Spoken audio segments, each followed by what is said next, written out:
Hi,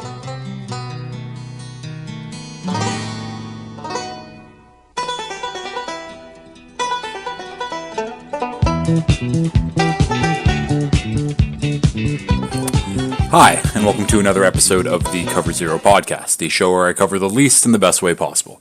I'm your host, Jason Wells. Today is September 4th. Folks, we've made it. NFL is back. Week 1 is here. We have football starting on Thursday. I am excited. And this episode, I get to actually preview the upcoming week. I was going to say season, but week. I get new things to talk about. It is great. This episode, though, NFL Weekly Recap, as always, and like I started doing with the preseason, where I just kind of hit like the highlights of things, I'm going to start doing that for college football. So I'm going to do the CFB highlights of the week. A lot of it kind of will be draft related, I'm sure, but this is a football podcast first and foremost, and I do love the NFL draft. I do love college football, so I'm going to touch on it a little bit. Obviously, I can't deep dive into things, but yeah, we'll do a little bit of a college football highlights, NFL weekly update, and then, of course, I am week 1 preview. Very excited, but I guess let's just get right into it with the college football week 1 highlights. Forgive me, I'm going to mess up a couple names on this list, starting off with Tatario McMillan. See, told you I was going to mess up that name. 10 catches, 304 yards, 4 TDs. He is on the short list of wide receiver 1s for this upcoming draft class. He is 6'5". Excellent stat line to start off with. Speaking of excellent stat lines, Ashton Jeanty out of Boise State. Could be Genty, I don't know. 20 carries, 267 yards, 6 TDs. Absolutely incredible. Travis Hunter, 3 touchdown game for him. He is the star on that Colorado team. Only missed 2 snaps on offense and defense total, because if you didn't know about Travis Hunter, on top of being talked about as maybe the number 1 wide receiver in this class, he is also talked about as the number 1 corner in this class. Great player. Nico Iamaleva and Dylan Raiola, they look like the future 2026 and 2027 QB1s respectively.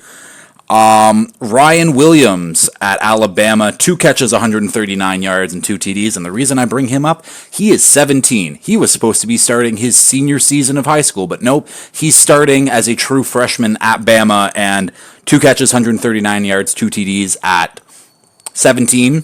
Absolutely incredible. Interested to see where his career goes. DJ Uiagalelei stinks. Easy as that. Florida defensive tackle Desmond Watson, 6'5", 449 pounds. You heard that right, 449 pounds. And people might say, oh, he needs to lose weight, and he probably does if he wants to have any shot at the next level. But that guy is already, like, playing at one of the best schools, historically anyways, at Florida. Like, Florida is a very good school. Like, if he lost 100 pounds, that man would be a freak athlete. He probably should do it. Oregon and Michigan both didn't cover in their debuts. They actually stunk. Oregon winning by 10 against Idaho, and Michigan, defending national champions, only beating Fresno State by 20. Shout out to Will Johnson, another highly touted corner in this upcoming class. He did have a pick 6, so that's why the score was a little closer. And those are kind of the highlights from week 1 of college football. Now, I guess let's get into the NFL Weekly Update. The Brandon Ayuk saga is finally over. Pretty Ricky was wrong. He has since deleted his account. But Ayuk signs a 4-year, $120 million extension. That is $30 million a year AAV. And apparently this has been the deal that's been on the table for the last month or so, according to Adam Schefter. Obviously, the Niners are very, very happy to lock down Ayuk. Ayuk is a top 10 receiver in the NFL. He's in that range. I would argue him top 10, but Ayuk is incredible. I'm sure that they're happy to lock him up, and I'm sure that they're happy to get him at that number because, again, lots of good wide receivers in this league, and eventually the market might have to reset itself. But right now, he's $5 million AAV under what the top guys are getting paid, and Ayuk is a top 10 guy. Speaking of the Niners, Trent Williams gets his extension. He was holding out. He's since back, and that was a big issue going into the Niners for this week one, is Trent Williams was like, yeah, I'm going to hold out into the season. I do not care. Trent Williams, I'm sure he doesn't care. He has held out for many reasons before, and he has all the leverage, because without him, that Niners offensive line absolutely stinks. So Trent Williams, that is great that he is back, because the Niners need him for week one. Malik Neighbors is changing his number from number 9 to number 1. And the reason this is a big deal, because the Giants are unretiring number 1, which belonged to Ray Flaherty. And if you don't know who Ray Flaherty is, why would you? He played for the great NFL teams such as the Los Angeles Wildcats in 1926, the New York Yankees from 1927 to 28, and of course the New York Giants in 1929, 31, and then from 31 to 35. So that's whose number got retired, and there's a lot of guys like Ray who have had their numbers retired for nearly a century at this point, which is crazy to say, but yeah, the family of Ray, his great-great-grandchildren, I guess, or his great-grandchildren, gave Neighbors permission to use that number, and Malik Neighbors wearing 1. I like it, but yeah, shout out to Ray, NFL champion in 1934, 7-time first-team All-Pro, which is incredible. NFL receptions leader and receiving yards and TD leader in 1932. Do they have his numbers? No, I'd actually have to look up what his numbers are here, because I think that it's like, oh, he led the league and he had like 20 catches and 400 yards. It's funny numbers. Anyways, Ricky Pearsall, the first-round pick for the Niners in this last draft, was unfortunately shot. He got held at gunpoint by a 17-year-old who wanted his Rolex. Both of them got shot somehow. He got shot through the chest, too. Missed everything. He is okay, but just absolutely wild. And wild in more than one sense. Missing every internal organ in here is very hard to do. But he is okay. He should be playing football at some point this season. But that is now the third time, and I guess a little over a year, that an NFL player has got shot. Brian Robinson last summer. We had Tank Dell this offseason, and now Ricky Pearsall. That's just insane to me that 3 guys have got shot and they've all been okay. But shout out to Ricky Pearsall for taking a bullet, I guess. Keep moving on here. Justin Matabuke changes his name to Namadi. Not changes his name, but that is his name. Justin was kind of like his American name, but he's going with what his parents gave him. I think he's Nigerian descent. I could be wrong about that, but he is now going by Namadi Matabuke. That's a Defensive Player of the Year name if I've ever heard one. Keep going. Jamar Chase is still holding in, and when I say holding in, he is there. He's not doing anything, though, and his status for week 1 is up in the air because he wants more than Justin Jefferson. I can guarantee you that he wants more than Justin Jefferson. And with Chase holding in, Hassan Reddick still holding out for the Jets after they traded away a probably third-round pick at this point. Hassan Reddick is like, no, I'm taking these fines. I'm not playing until I get my new contract. And looks like he is holding out, and he is completely fine with it. The Chargers trade for a backup QB. They get Taylor Heineke over from the Falcons. Obviously, the Falcons feel okay with Michael Penix as their backup, as they should, as they spent a top 10 pick on him. But the Chargers now have Taylor Heineke, who can provide a spark if he needs to. Better than Easton Stick, that's for sure. Better than Max Duggan. Dalvin Cook to the Dallas Cowboys. I don't know, that running back room, Dalvin Cook, Ezekiel Elliott, like, we better watch out. Could have said that maybe 5 years ago, but that running back room is smelly. Rico Dowdle, supposed number one guy, I don't really know. Bad running back room. We'll leave it at that. Tyler Huntley, after getting released from the Browns, he is going back to the Ravens. Ravens get their Pro Bowl QB back to be their backup. Samaje Perine, after getting cut from the Broncos, signs with the Chiefs. He's looking to potentially be their backup running back behind Pacheco.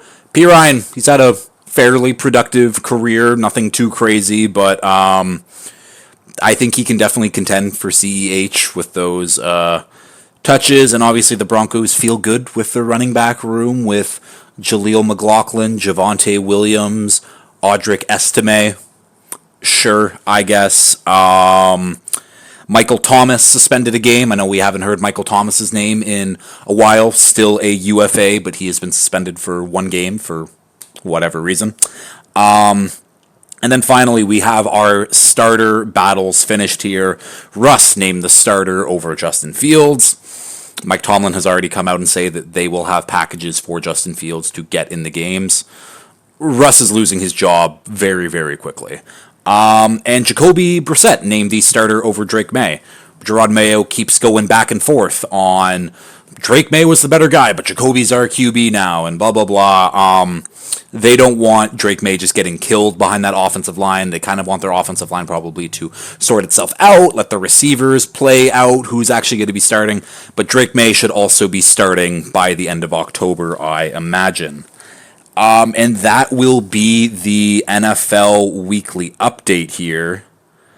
And let's get into this week one preview now. I am very, very excited, but before I start off with the week one preview, just a little bit of betting advice. I guess betting advice. But unders are the play in week one. And I know a lot of NFL fans don't want to hear this because we're all excited. We want to see points and touchdowns. We want high scores. But week one unders, they hit a lot of the time. Since 2020, week one unders are 42-22. I believe they went 12-4 last year. I will be taking unders. I will be parlaying unders. Take my advice or don't. Gamble responsibly, obviously, but week one unders are the way to go here. And let's get into the preview now. Starting off Thursday Night Football, AFC Championship game rematch. The Baltimore Ravens are going to Kansas City to play the Chiefs. Chiefs -3, total set of 46.5. It is nice saying those numbers again. This is one of the games where I think take the under. I think that the Ravens are working stuff out with their offensive line. Both teams have very good defenses. And same thing with the Chiefs. I think that the Chiefs' offense is better than what they had last year. Hollywood Brown is out, but they have Xavier Worthy. Rashee Rice just isn't going to get suspended, which is crazy this year. And again, like this could be a shootout. Lamar and Derrick Henry, Mahomes, Kelsey, Worthy, Rashee, like there are good players. Zay Flowers on the Ravens, that Mark Andrews. Just keep saying, guys, but there are players like these offenses could be good. But again, week one unders hit a lot of the time, and these two defenses are up to par. Both had some of the best defenses in the league last year. I think that the Ravens defense got a little bit stronger. I think that secondary got bolstered a little bit. The Ravens defense, yes, they lose L'Jarius Sneed, but Steve Spagnuolo, he knows what he's doing.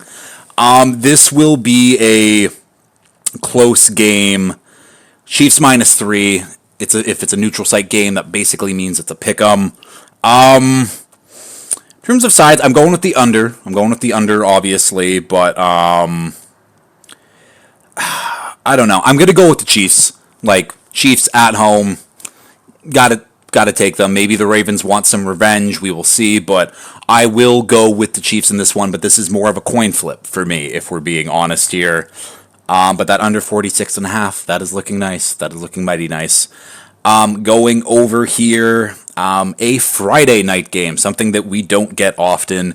The Green Bay Packers are playing the Philadelphia Eagles in Sao Paulo, Brazil. That is a long, long-ass flight for both of those teams. But hey, I'm fine with 2 primetime games to start the year. Sure, why not? Total set at 48.5. Eagles -3. This will be a very telling game for both these teams. And I know it's week 1. Lots can happen for the rest of the season, but these are 2 teams where I'm not really sure where they're going respectively. You think after kind of both off seasons, both are trending the right ways, but doesn't always work out that way. If you listen to my division previews and just kind of my offseason stuff in general, I'm not huge on the Packers this year. With that being said, I drafted Jordan Love as one of my quarterbacks in fantasy. And with that being said, Jordan Love could have an incredible year. His second half to the year was absolutely unbelievable last year. And this Eagles team, the exact opposite. They fell apart that second half of the season, and maybe they fixed it with coaching. Maybe they fixed their secondary. They brought in a lot of new pieces to that secondary. Both offenses look good. The Packers bring in Josh Jacobs. They have like 5 receivers who are all very, very capable. This should be a good one. But again, that under 48.5, I still like both of these defenses. And playing a game in Brazil, like flying that far, it will affect them. And I don't think that this game is going to be that high scoring. I think the offenses have the ability to score that many points. But again, we are on the unders this week. But who I actually think is going to win this game, I'm going to pick the Eagles because this just works out for my Packers missing the playoffs prediction for this year and the Eagles winning the division. But I think that this will be a very, very telling game to see which team is more real. This isn't a loser leaves town game, obviously. Both of these teams could definitely make the playoffs, but if one team comes out of this matchup dominating the other team, that is not good. Like, Nick Sirianni after this game could be put on the hot seat if the Packers win by more than 2 scores. I will leave it at that. Now we're on to the Sunday slate here. The 1 o'clock games. I'm so excited. Pittsburgh Steelers versus the Atlanta Falcons. Falcons -3. Total set at 42.5. The Arthur Smith revenge game, potentially, but maybe it's the Falcons revenge game over Arthur Smith. Now this is my first line where I'm like, interesting. The Falcons, with all of their offseason changes, they, on paper, they are the much, much better team. But again, we look at the Steelers. We look at Mike Tomlin, who is their head coach. Mike Tomlin plays in close games basically all the time. Coaching does matters, and he is going against a rookie head coach and a rookie offensive coordinator in Raheem Morris and Zach Robinson. So it'll be interesting to see those coaching matchups play out.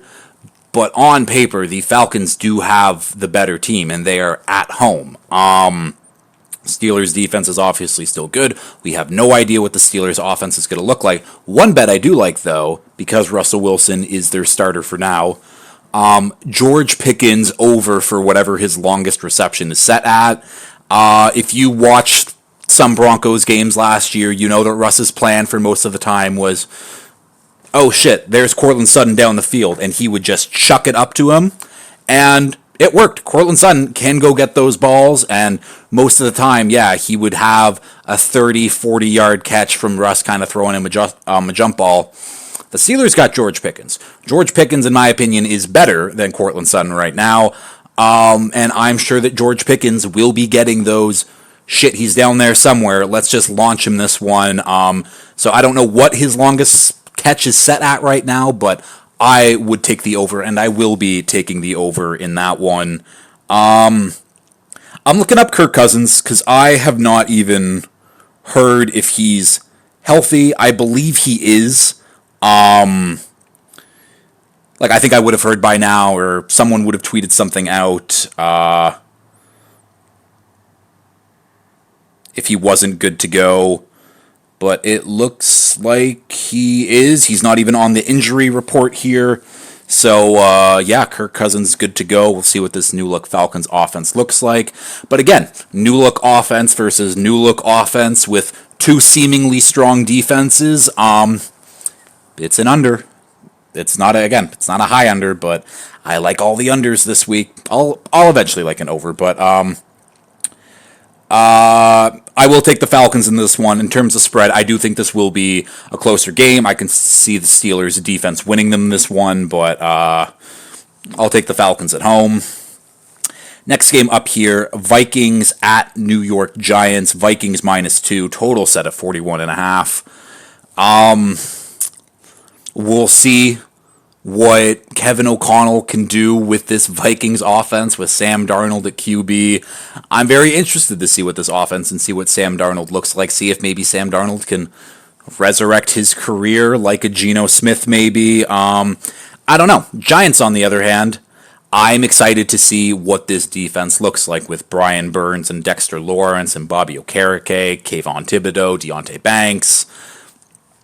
I think that this is going to be a very good unit for them.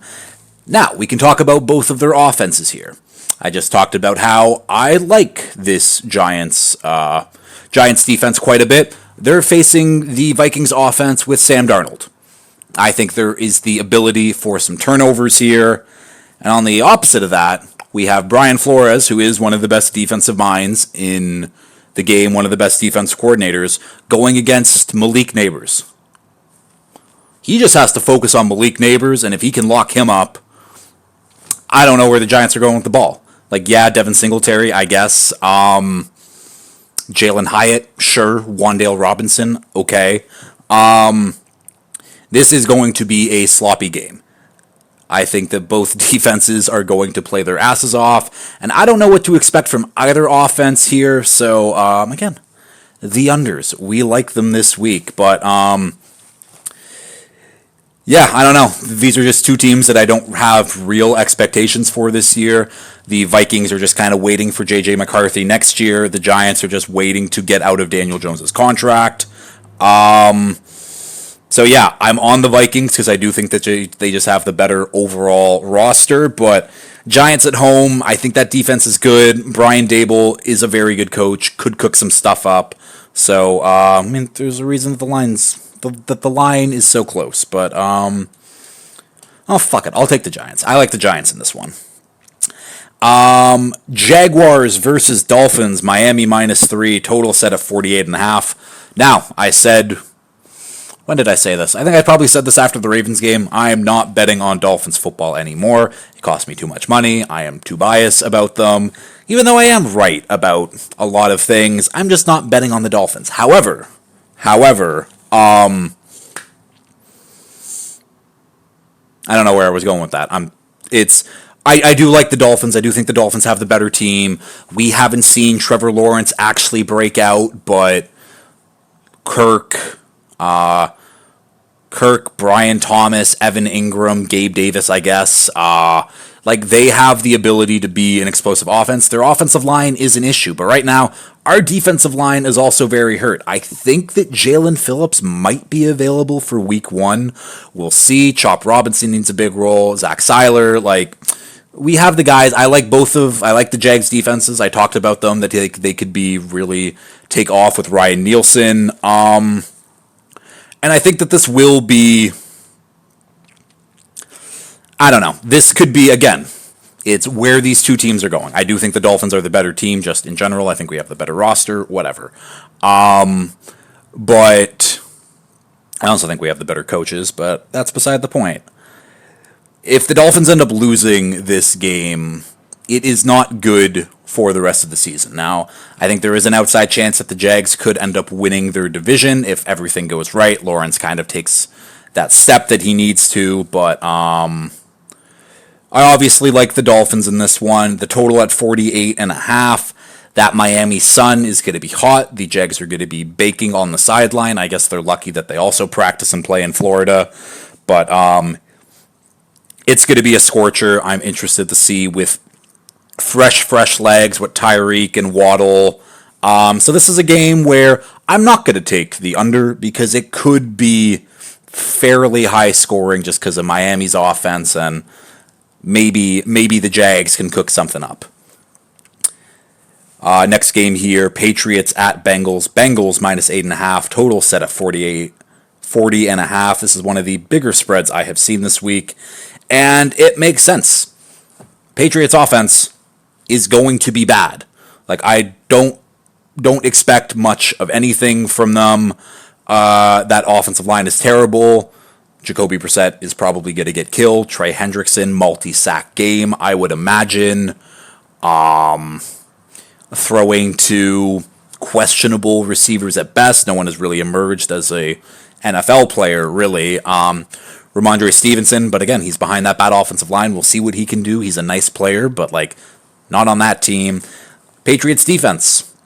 We'll see what it looks without a defensive line and any real talents on that defensive line, with Barmore with his blood clots and he's out indefinitely, and trading Matt Judon away. This team is not set up very well, and I'm not even a fan of the Bengals, but Joe Burrow in that offense, they will get cooking, especially if Jamar is there. If Jamar isn't, they still might beat them by 9 points. I don't think that is that crazy to say.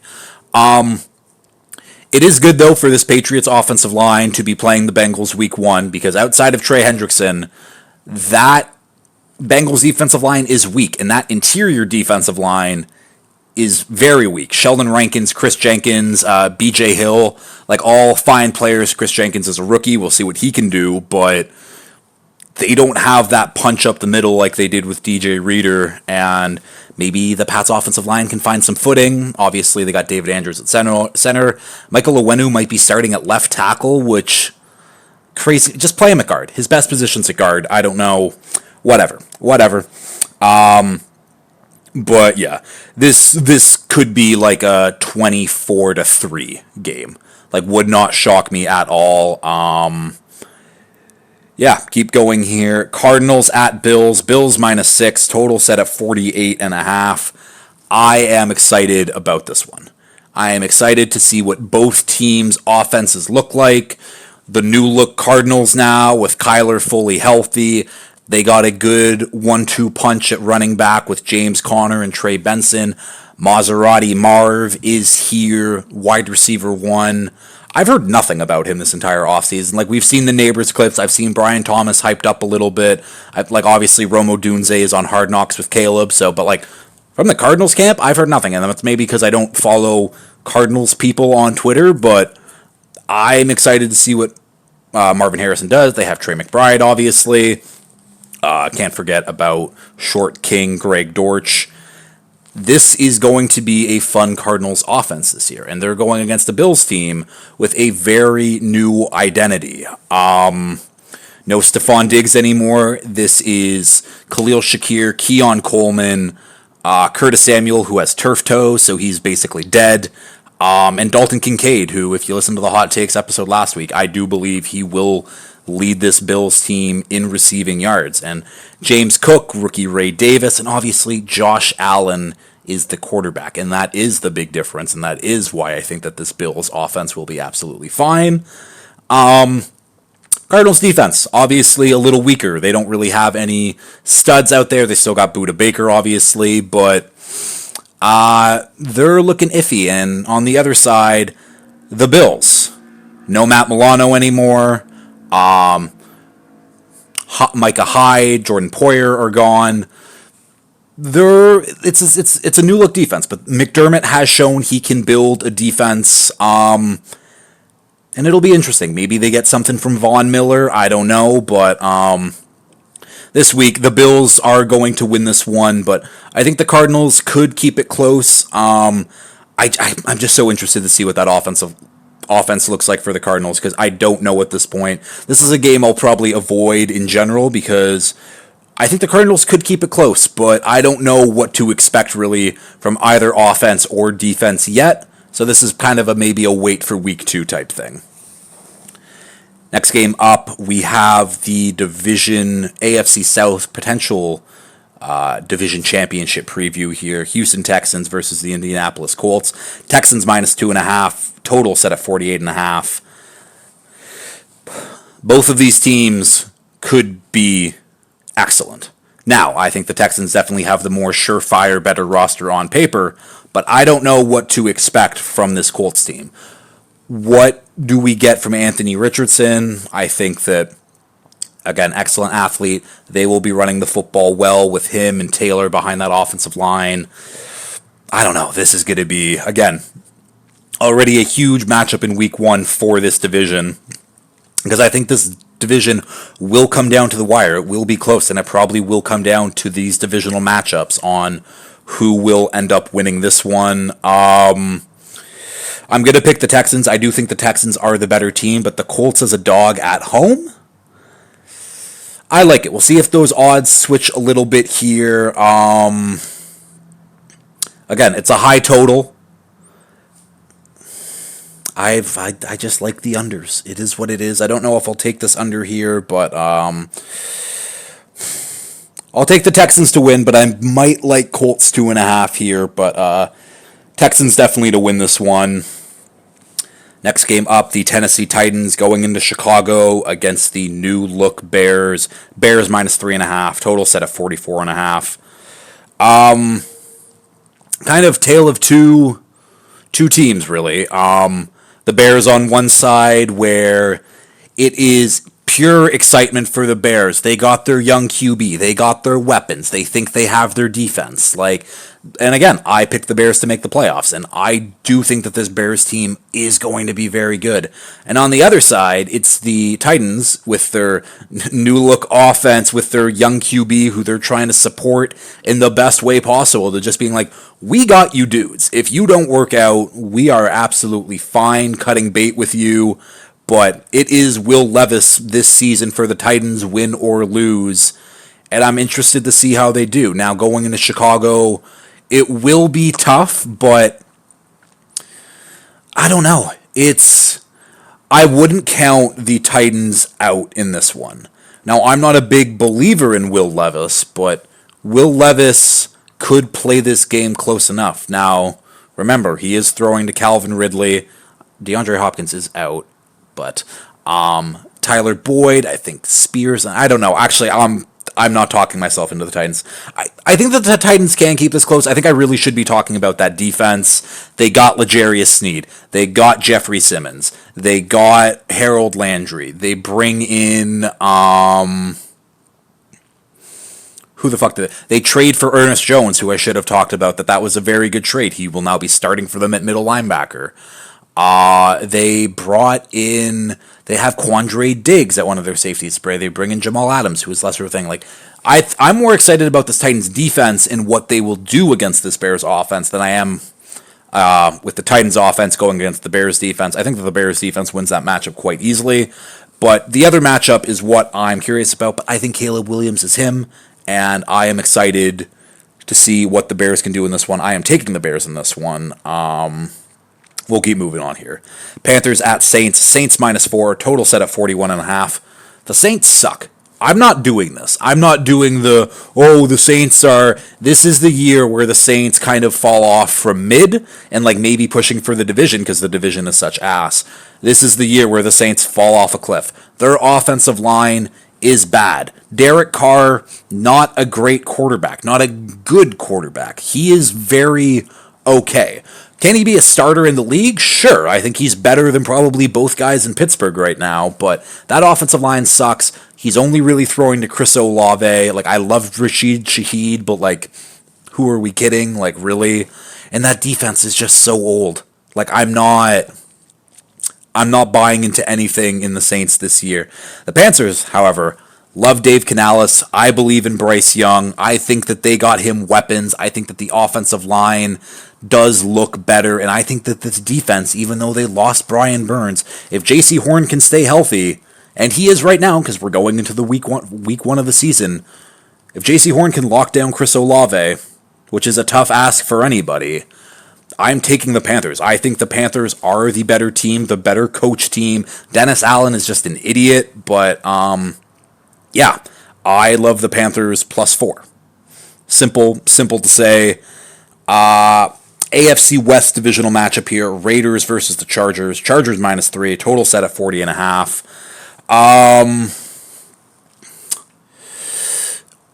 It'll be tough for Chargers week 1 anyways. New systems, new regime coming in, complete overhaul of players and what they do philosophically. Going against a Raiders team who, at least on defense, on paper, they got better. Offense, I don't know. I do think that Gardner Minshew is an upgrade over what they had at quarterback last year. Very interested to see what they do with Brock Bowers and Michael Mayer running 2 tight end sets. They still have Devontae Adams and Jacoby Myers. They don't have a running game. Their offensive line's pretty good. But it really comes down to it, and this was kind of my logic in picking games a lot of the time last year. Who has the better quarterback? Who has the better head coach? I think the Chargers have both of those and have both of those pretty easily. And I think, yeah, like Max Crosby, Christian Wilkins, that'll be a lot of fun to watch. But I don't think that the Raiders... This will be a close game. I'm not like, oh, the Chargers are going to spank them because they have Herbert and Harbaugh. Hell no. This will be a close game, and I think this is a good litmus test for both of these teams, because I think both of them will be mid. Both of them in that 8-7 win mark, 6 wins maybe for the Raiders, but like, this is not... These are 2 okay teams. One is kind of stage 1 of a rebuild with their QB. The other one is just trying to figure out what to do at quarterback. Maybe Dak Prescott becomes available next offseason. I don't know. But it'll be fun to see what we look at this Chargers team. And Justin Herbert is hurt right now. He's playing, but he's hurt with his foot injury there. I'm not taking anything in this game. I don't think that this will be a fun game to watch. Last time these two teams played, very fun. The Chargers scored 63 points, I believe. Keep going here. Broncos versus the Seahawks. Seahawks -6. Total set at 41.5. Yeah, the Seahawks are a much better team.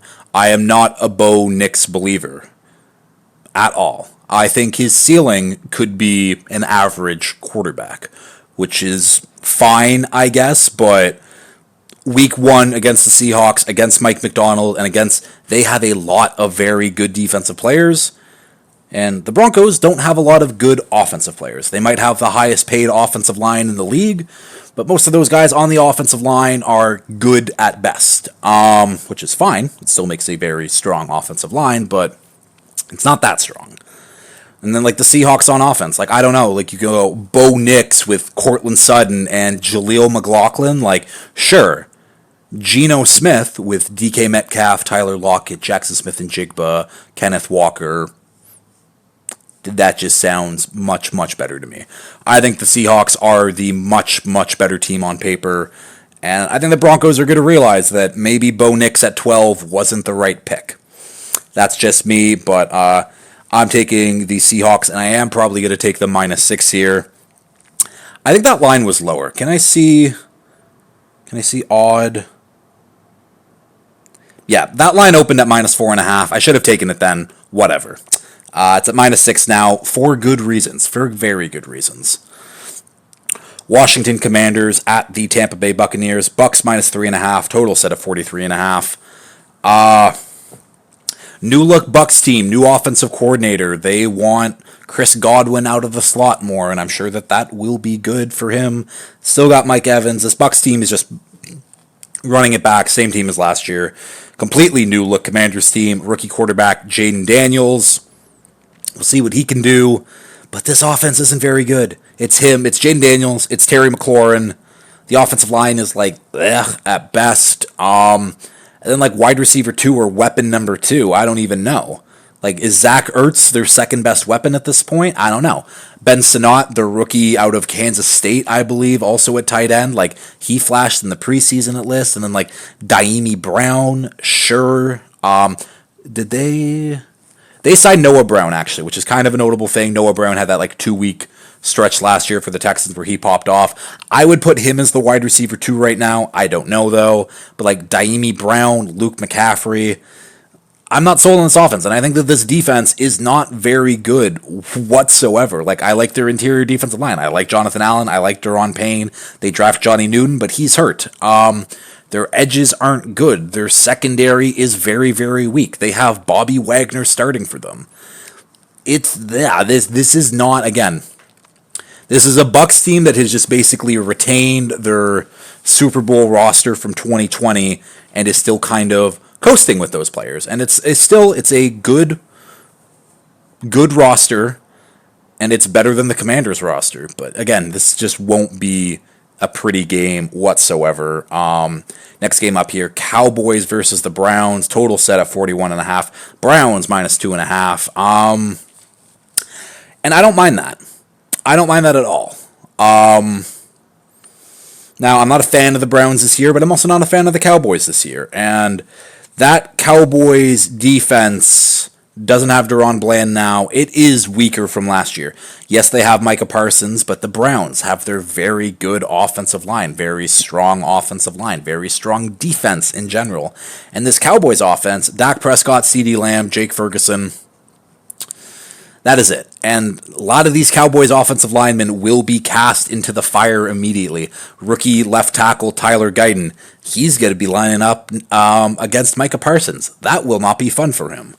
And even if it's not Micah Parsons, it's DeMarcus Lawrence, who is also a very good player. He is thrown into the fire immediately. I think Cooper Beebe is starting for them at center or one of the guard positions. And again, it's a very good Browns defense, and it should be interesting to see what they do. And this Cowboys offense has been one of the better offenses this decade so far, and Dak has been great, and they deserve the benefit of the doubt, I guess, a little bit, especially when you're going against the nasty man who hasn't played good football in 3 years now. But I don't know. This will be a tough one. This will be a defensive matchup, though. The total is set low for a reason, because I don't think that we're in any danger of the Cowboys running the football well. If you just have to focus on CD, and I think that the Browns are going to have a good game plan for Dak and CD, they should be able to come away with this one. So I will take the Browns. And then finally we get to this Sunday night game, a wild card matchup from last year, the Rams versus the Lions, Matt Stafford versus Jared Goff, the QB swap. Lions minus 3.5, total set at 50.5. I'm excited. This game is hopefully fireworks, but that is the highest total of the week, and with that, I have to take the under. I think both offenses are going to be very, very good this year. The Rams are already coming into it a little bit hurt, though. They're already missing Ulrich Jackson got suspended 2 games. Jonah Jackson hasn't practiced. He's been hurt. I don't know what his status is for week 1, but that could be missing 2 offensive line starters. Puka Nacua will be playing, but he's also been hurt. Lions on the other side, Jahmyr Gibbs has his hamstring issue. He's fine. That offensive line is solid. I think that this, again, they will score points in this one.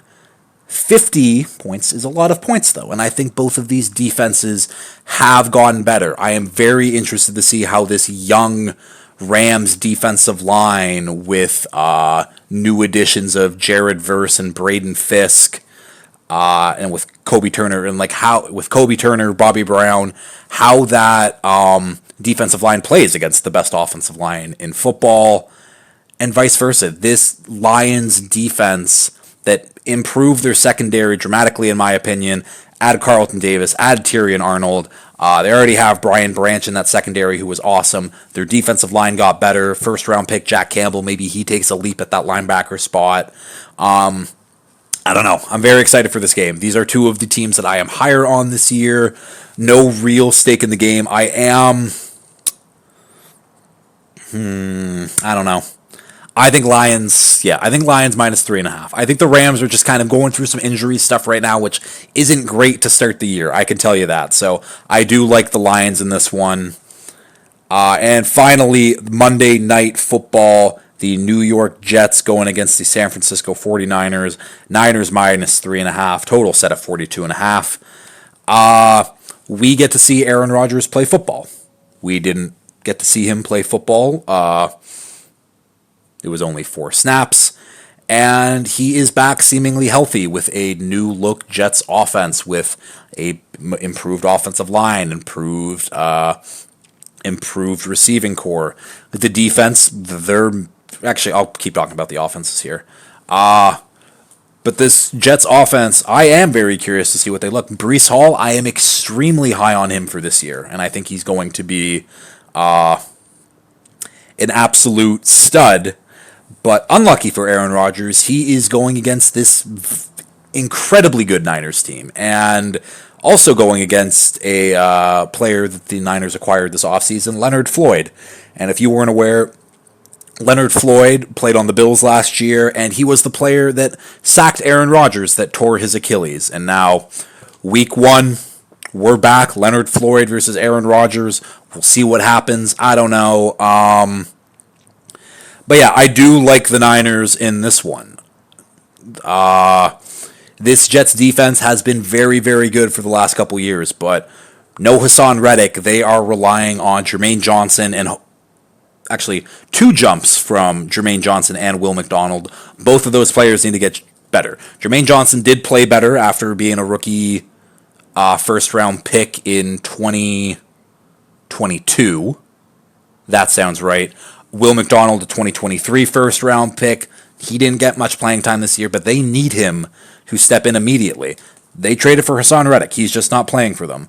They traded away Jonathan Franklin Myers to the Broncos. I'm sure that they wish that they kept him. And Bryce Huff went to the Eagles. It is them two on the edges, and I don't like that edge group.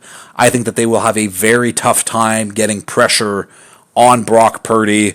And this Niners offense is just so fucking good. CMC, Ayuk, Kittle, Debo. They're good. They're good, and the Niners defense is, again, it's good every year. Like, we don't have to really worry about that. So, I will be taking the Niners in this one. And yeah, that's it. That is the Week 1 preview. I am so happy I get to talk about like the upcoming games, and we're so close. We're so close to getting live football back. I guess we got it with college, but it's not the same. The NFL is obviously king. So Week 1 preview in the books now for next week, because the NFL season is back. I will be going back to 2 shows where it'll be on Wednesday. It will be me recapping what just happened in the past week, and then I will be dropping another episode on Friday previewing the upcoming games for that week. I don't know why that was so hard for me to say. And yeah, I guess usually I I'll give my over-under favorite dog and then a money line dog. So let me quickly try to figure out. So my going under 48.5 in that Packers-Eagles game. Like the travel time just in general, like that is tough. It is very tough. My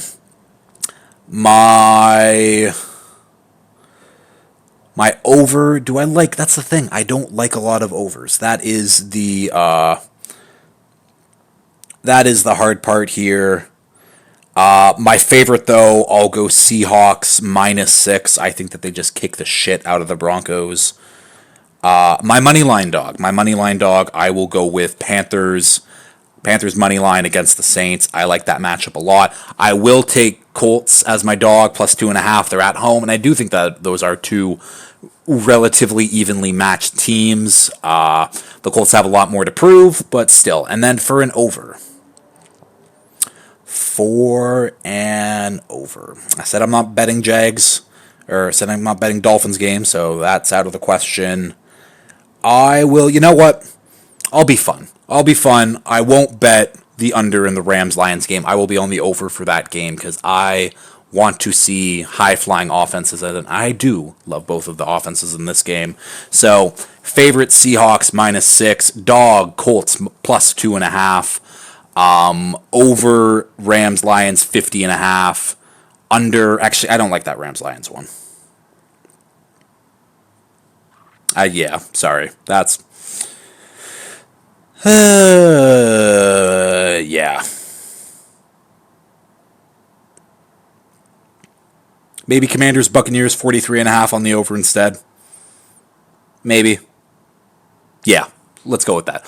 So, spread Seahawks or favorite Seahawks -6, dog Colts +2.5, over 43.5 in the Commanders Buccaneers game, under 48.5 in the Packers Eagles game, and my money line dog of the week is the Panthers. Those are the picks. That took way longer than I should have. I'll be better prepared next time. It is what it is. I don't know. Little update of what's been happening. I've been doing a shit ton of driving. Last weekend or 2 weekends ago now, I was in Flesherton, Ontario, visiting my lovely girlfriend's family. And it was a great time, but that's a 6 hour drive one way, 6 hour drive the other way. We got home. I think we were here for 3 full days, and then wedding in Toronto. Congrats to Lauren and Simon. But we, again, 4 hours, 4 hours. I put a lot of kilometers on that car recently, but with the wedding and with meeting new people, I had to explain my job and what I do, and the landscaping's easy. Now, CFL is much harder to explain what I do, because even when I ask the CFL guys, hey, why am I tracking these players, I haven't gotten a straight answer yet. So, love talking about, though, because it's a great thing that I get to do, and I get paid to watch football on the field. It is tremendous, but was a great weekend. Very, very tired, but very excited this week to have NFL football, and that will do it for this episode. If you have liked this, please like, share, retweet, tell all your friends, and until next time, peace.